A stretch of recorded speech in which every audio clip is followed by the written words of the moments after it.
The Lord appeared to Abraham near the great trees of Mamre, while he was sitting at the entrance to his tent in the heat of the day. Abraham looked up and saw 3 men standing nearby. When he saw them, he hurried from the entrance of his tent to meet them and bowed low to the ground. He said, "If I've found favor in your eyes, my Lord, do not pass your servant by. Let a little water be brought, and then you may all wash your feet and rest under this tree. Let me get you something to eat so you can be refreshed, and then go on your way, now that you have come to your servant." "Very well," they answered. "Do as you say." So Abraham hurried into the tent to Sarah. "Quick," he said, "get 3 seahs of the finest flour and knead it and bake some bread." Then he ran to the herd and selected a choice tender calf and gave it to a servant, who hurried to prepare it. He then brought some curds and milk and the calf that had been prepared and set these before them. While they ate, he stood near them under a tree. "Where is your wife Sarah?" they asked him. "There, in the tent," he said. Then the Lord said, "I will surely return to you about this time next year, and Sarah your wife will have a son." Now Sarah was listening at the entrance to the tent, which was behind him. Abraham and Sarah were already very old, and Sarah was past the age of childbearing.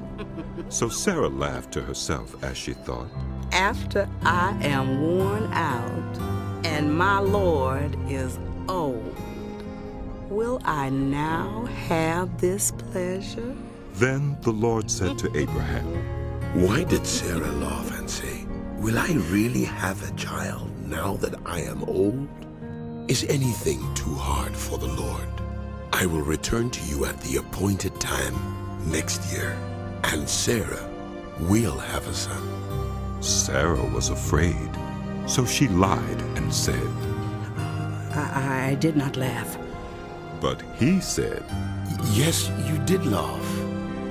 When the men got up to leave, they looked down toward Sodom, and Abraham walked along with them to see them on their way.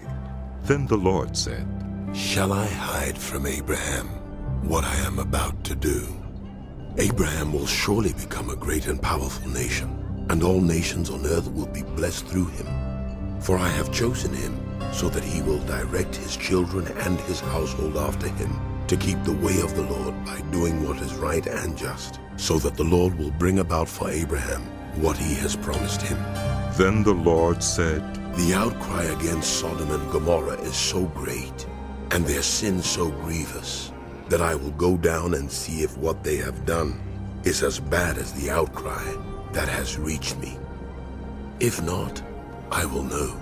The men turned away and went toward Sodom, but Abraham remained, standing before the Lord. Then Abraham approached him and said, "Will you sweep away the righteous with the wicked? What if there are 50 righteous people in the city?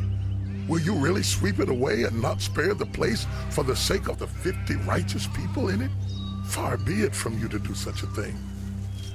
To kill the righteous with the wicked, treating the righteous and the wicked alike? Far be it from you.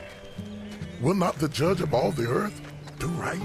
The Lord said, "If I find 50 righteous people in the city of Sodom, I will spare the whole place for their sake." Then Abraham spoke up again.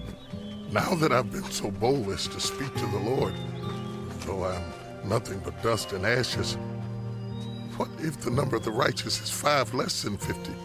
Will you destroy the whole city for lack of 5 people?"